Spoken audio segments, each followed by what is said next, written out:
Hi friends, आप लोग कैसे हो? आशा करते हैं आप लोग बहुत अच्छे होंगे। हमारे इस चैनल में आप सभी लोग का बहुत स्वागत करते हैं। मेरा नाम अंबुज है।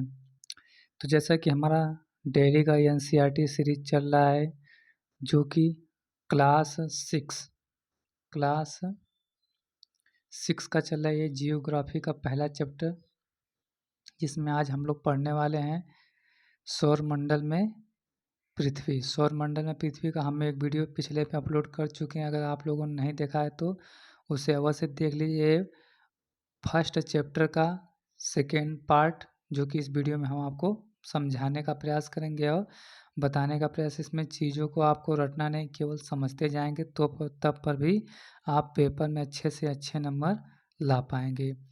तो चलिए वीडियो को हम लोग जल्दी से शुरुआत करते हैं। जैसा कि हम लोग का यहाँ तक हो चुका था, अब हम लोग चलते हैं सौरमंडल में की तरफ। देखिए, सौरमंडल की तरफ थोड़ा सा आगे बढ़ते हैं हम लोग। सौरमंडल में जितने भी चीज़ें दिया गया यहाँ पर विस्तार में हम इसको पढ़ने का, आपको समझाने का प्रयास करते हैं। तो जैसा कि यहाँ पर दिया गया है कि आसमान में दिखने वाले चंद्रमा एक उपग्रह है। जो आसमान में हमें चंद्रमा दिखाई देता है, तो उसे ग्रह के रूप में नहीं माना जाता। उसे क्या माना जाता है? एक प्रकार का उपग्रह माना जाता है। यह हमारी पृथ्वी का सहचर है तथा इसके चारों ओर चक्कर लगाता है। मतलब हमारी पृथ्वी का चक्कर लगाने वाला भी इसे माना जाता है, इस चंद्रमा को। हमारी पृथ्वी के समान 7 अन्य ग्रह हैं। तो समान 7 अन्य ग्रह सूर्य से प्रकाश एवं ऊष्मा प्राप्त करते हैं, और उसमें कुछ के पास अपने अपने चंद्रमा भी है। ठीक, तो इसमें कहने का मतलब ये दे रहा है कि सौरमंडल में कुछ ऐसे ग्रह होते हैं जिसमें स्वयं का प्रकाश होता है, और कुछ दूसरे के प्रकाश से प्रकाशित होते हैं। अब चलते हैं, हम लोग का अगला टॉपिक दिया है सौर मंडल। तो सौर मंडल में क्या दिया गया है? तो देखिए, सूर्य, 8 ग्रह, उपग्रह तथा कुछ अन्य खगोलीय पिंड जैसे क्षुद्र ग्रह एवं उल्का पिंड मिलकर सौर मंडल का निर्माण करते हैं, और उसे हम सौर परिवार के नाम से जानते हैं, जिसका मुखिया सूर्य माना जाता है। कि सौर मंडल में क्या क्या चीज़ें उपस्थित है? तो सूर्य है, 8 ग्रह है, उपग्रह है, खगोलीय पिंड है, क्षुद्र ग्रह है इत्यादि को कहा जाता है सौर मंडल। और इनका सबका मुखिया कौन होता है? तो सूर्य इन सभी का मुखिया माना जाता है। अब थोड़ा सा आइए देखते हैं, क्या आप जानते हैं? कभी कभी इसमें से भी क्वेश्चन पूछ देता है कि क्या आप जानते हैं। दिया है, पौराणिक रोमन कहानियों में 16 सूर्य देवता की कहा जाता है। सौर शब्द का अर्थ होता है कि सूर्य से संबंधित, इसलिए सूर्य के परिवार को सौर मंडल कहा जाता है। सौर मंडल का उपयोग बहुत अधिक शब्दों में लिखिए। ठीक, इसका कभी कभी पूछ जाता है, कभी कभी नहीं पूछा जाता। इससे कुछ लेना देना नहीं है। जो चीज़ मेन है हम उसको आपको पढ़ा देते हैं। दिया है सूर्य। सूर्य दिया है, सूर्य के बारे में थोड़ा सा हम लोग समझते हैं कि सूर्य सौर मंडल के केंद्र में स्थित है। जैसा कि आप सभी लोगों को पता है कि केंद्र में सबसे पहले सूर्य हो जाएगा, फिर उसके बाद बुध, शुक्र, पृथ्वी, मंगल। चलिए ये चीज़ आगे आएगा तो हम आपको समझाएंगे।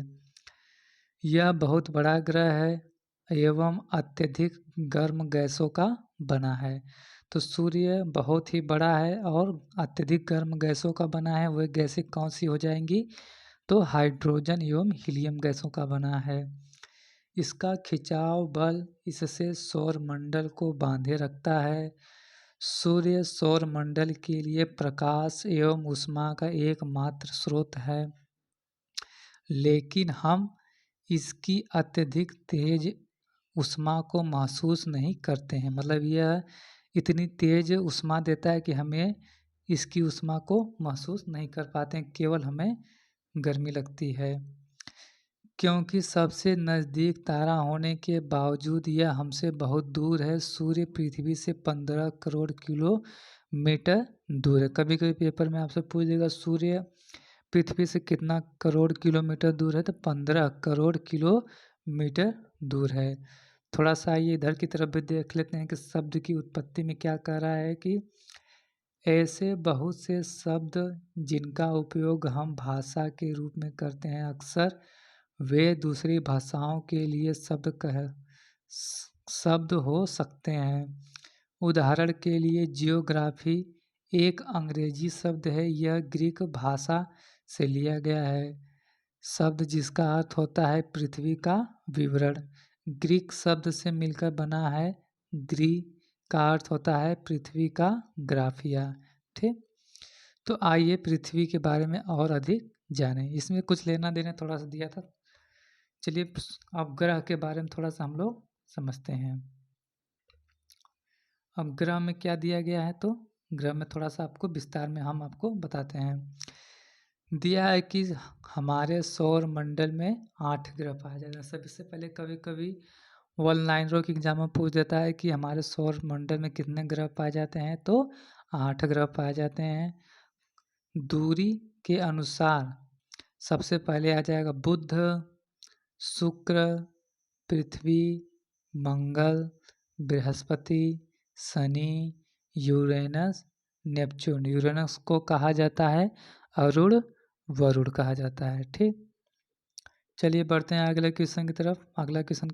अगला क्या चीज़ दिया है। अब थोड़ा सा सौर मंडल की तरफ आगे की तरफ बढ़ते हैं। ये सब जो पढ़ा रहे हैं ये सब एनसीईआरटी की किताबों में दिया गया है। सौर मंडल के सभी 8 ग्रह एक निश्चित पथ पर सूर्य का चक्कर लगाते हैं। ये रास्ते दीर्घ वृत्ताकार मार्ग पर फैले हुए हैं। जैसा कि मान लिया जाए कि ये क्या हो गया, सूर्य हो गया हम लोग का।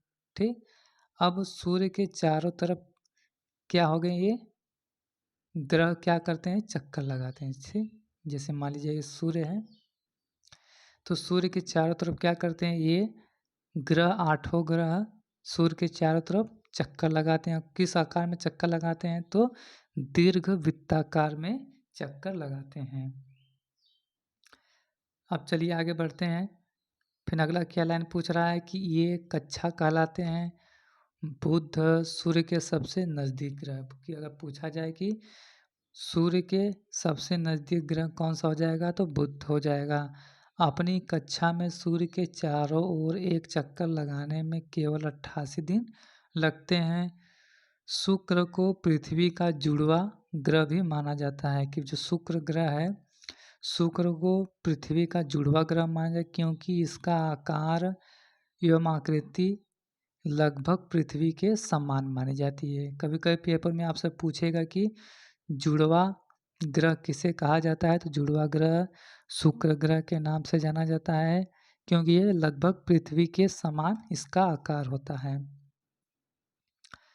अब चलिए थोड़ा सा आगे की तरफ बढ़ते हैं। अगला क्या दिया है कि अभी तक प्लूटो भी एक ग्रह माना जाता है, परंतु अंतर्राष्ट्रीय खगोलीय संगठन ने अपनी बैठक अगस्त 2006 में यह निर्णय लिया कि कुछ समय पहले खोजे गए अन्य खगोलीय पिंड 2003 UB313 सीरस तथा प्लूटो को बौनों ग्रह में कहे जा सकते हैं। कि जो प्लूटो ग्रह है, प्लूटो ग्रह के बारे में थोड़ा सा हम आपको विस्तार में बता देते हैं कि प्लूटो ग्रह जो था कभी सूर्य की कक्षा में चक्कर लगाता था, कभी चंद्रमा की कक्षा में, तो कभी बृहस्पति की कक्षा में चक्कर लगाता था। तो इसको क्या काम कर दिया गया, 2006 में इसको बौने ग्रह में शामिल कर दिया गया और इसको ग्रह से काटकर उपग्रह बना दिया गया। ठीक, तो आप लोग इसे ध्यान में रख सकते हैं कि इसको ग्रह से काटकर उपग्रह बना दिया गया। कब किया गया, तो 2006 में। एक क्वेश्चन बहुत बार रिपीट होते रहते हैं। चलिए बढ़ते हैं अगले क्वेश्चन की तरफ, अगला टॉपिक की तरफ। अगला क्या दिया गया है, अगला अब हम लोग को पढ़ना है पृथ्वी। पृथ्वी में क्या दिया गया है, तो सूर्य से दूरी के हिसाब से पृथ्वी तीसरा ग्रह है कि जब सबसे पहला ग्रह हमारा कौन सा आ जाएगा, तो पहला हमारा ये हमारा सूर्य हो गया, फिर दूसरा हो गया हमारा बुध हो गया, फिर तीसरा नंबर क्या हो जाएगा हमारा, पहला बुध, शुक्र, पृथ्वी। ये सूर्य हो गया 1 नंबर, इसको 1 नंबर, इसको 1 नंबर, 2 नंबर, 3 नंबर, ठीक। तो ये हमारा सूर्य है। अब ये सूर्य हो गया, सूर्य के बाद पहला बुध हो जाएगा, बुध के बाद शुक्र, शुक्र के बाद पृथ्वी। तो यहाँ पर दूरी के हिसाब से तीसरा ग्रह कौन सा हमारा हो जाएगा, तो पृथ्वी हमारा तीसरा ग्रह हो जाएगा, ठीक। अब आगे क्या दिया गया है, तो आकार में यह 5वां सबसे बड़ा ग्रह, यह ध्रुवों के पास थोड़ी चपटी है। यही कारण है कि इसके आकार को भू-आप कहा जाता है। भू-आप का अर्थ है कि पृथ्वी के समान आकार।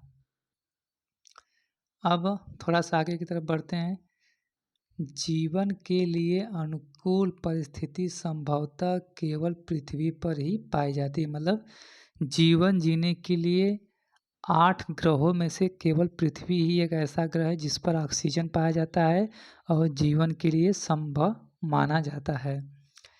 पृथ्वी न तो अधिक गर्म है न तो अधिक ठंडी है। यहाँ पानी, वायु उपस्थित है जो हमारे जीवन के लिए आवश्यक है। वायु में जीवन के लिए आवश्यक गैसें जैसे कि ऑक्सीजन मौजूद है।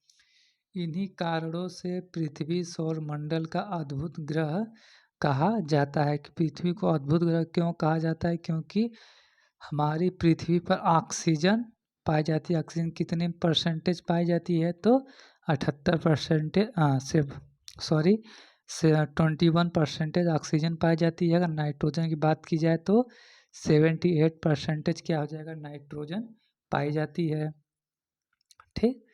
तो पृथ्वी पर ऑक्सीजन, नाइट्रोजन गैस इत्यादि सभी गैसों पाए जाने के कारण क्या होता है कि पृथ्वी पर जीवन संभव हो पाया है, ठीक।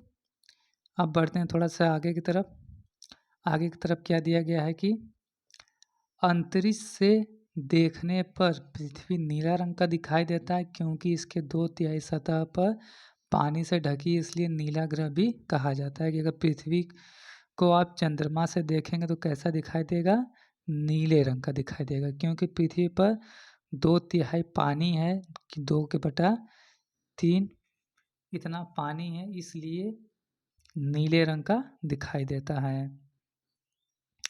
अब थोड़ा सा और रोचक बातें कि हम यहाँ पर देख लेते हैं। इसमें दिया गया है कि प्रकाश की गति लगभग 3 लाख किलोमीटर प्रति घंटा सेकेंड है। इस गति के बावजूद सूर्य के प्रकाश को पृथ्वी में पहुंचने में 8 मिनट का समय लगता है। कि 3 लाख किलोमीटर प्रति घंटा की रफ्तार से सूर्य के प्रकाश की किरणें चलती हैं, मगर इसको पृथ्वी पे आने में कितना मिनट लगता है, 8 मिनट। ये क्वेश्चन बहुत बार पेपरों में पूछा जाता है कि सूर्य का प्रकाश पृथ्वी पर कितने मिनट में पहुंचता है, तो 8 मिनट में पहुंच जाता है। अब थोड़ा सा और रोचक तथ्य की बात दिया है। नील आर्मस्ट्रांग पहले व्यक्ति थे जिन्होंने 21 जुलाई 1969 को सबसे पहले चंद्रमा की सतह पर कदम रखा। मालूम करो कि क्या कोई भारतीय चंद्रमा पर गया है। कि सबसे पहले चंद्रमा पर कदम रखने वाले व्यक्ति कौन हो जाएंगे, तो नील आर्मस्ट्रांग हो जाएंगे। अब चलते हैं थोड़ा सा हम लोग पढ़ते हैं चंद्रमा के बारे में। चंद्रमा के बारे में क्या दिया गया है, तो चंद्रमा के बारे में दिया गया कि हमारी पृथ्वी के पास केवल एक उपग्रह है। कि हमारे पृथ्वी का उपग्रह किसे माना जाता है, तो चंद्रमा ग्रह को पृथ्वी का उपग्रह माना जाता है। चंद्रमा, इसका व्यास पृथ्वी के व्यास से केवल 1/4 है। यह इतना बड़ा इसलिए प्रतीत होता है क्योंकि यह हमारे ग्रह से अन्य खगोलीय पिंडों की अपेक्षा नज़दीक है, ठीक। क्योंकि हमारे जो बुध हो गया, शुक्र हो गया इत्यादि ग्रहों से चंद्रमा क्या है, नज़दीक में है। अब आगे की तरफ बढ़ते हैं।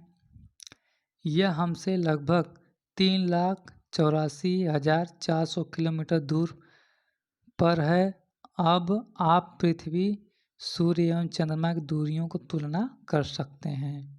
ठीक, तो दूरी पूछा जाए 3,84,400 किलोमीटर की चंद्रमा की दूरी है।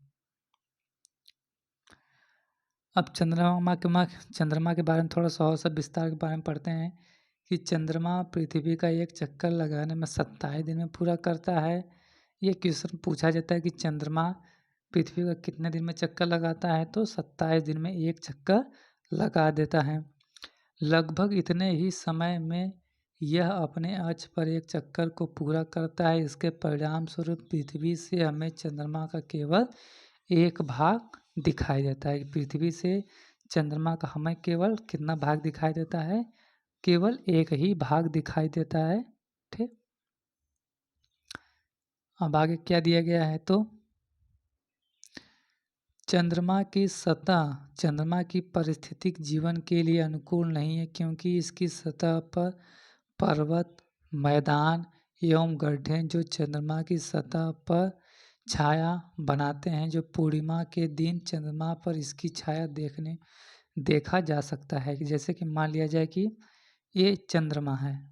ठीक, अब चंद्रमा को ध्यान से देखना, जब पूर्णिमा यानी जब चंद्रमा पूरा निकला रहेगा तो इस तरह धब्बेनुमा चंद्रमा में दिखाई देंगे। तो इस चंद्रमा में क्या दिखाई देते हैं? कहीं पर पहाड़ दिखाई देता है, ये जो चीज़ दिखाई दे रहा है, कहीं पर पहाड़ दिखाई देता है, तो कहीं पर पर्वत दिखाई देते हैं, तो कहीं पर गड्ढे दिखाई देते हैं, तो कहीं पर मैदान दिखाई देते हैं। तो इसी को कहा जाता है चंद्रमा पर अनेक प्रकार की आकृति दिखती है। कब दिखती है? तो ये पूर्णिमा के दिन दिखाई देती है।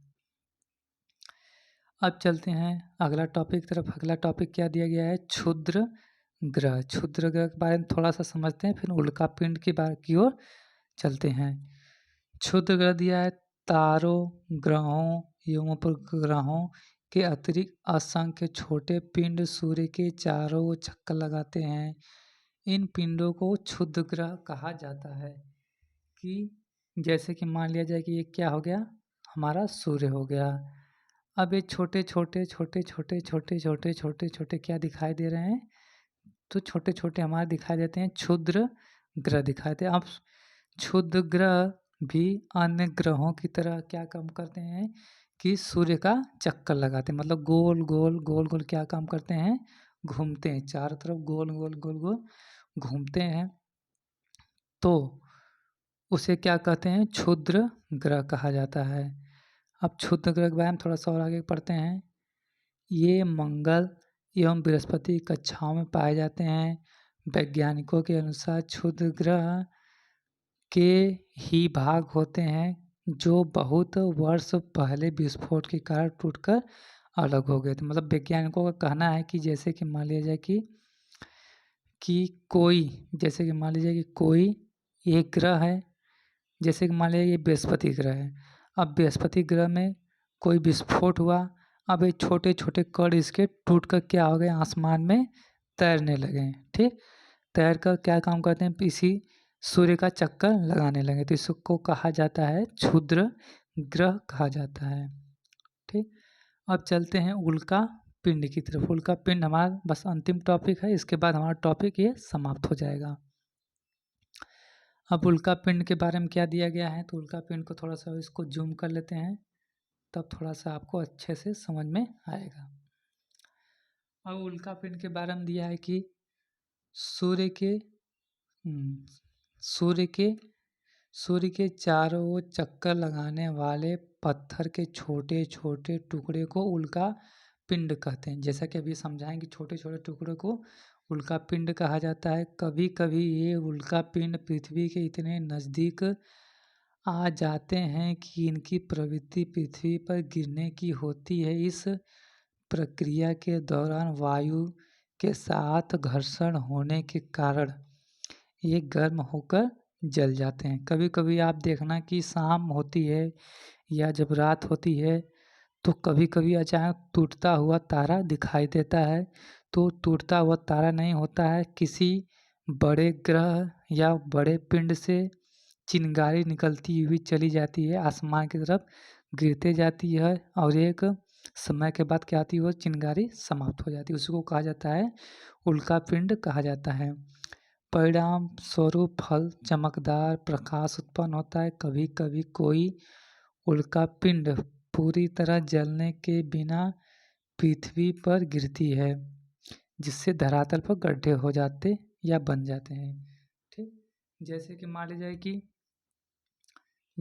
मान लीजिए कि कोई उल्कापिंड है।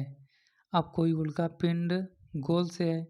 अब इस गोल पिंड से अब इतना इतना भाग उसका टूटकर गिरने लगा। अब गिरते गिरते अगर अचानक पृथ्वी पर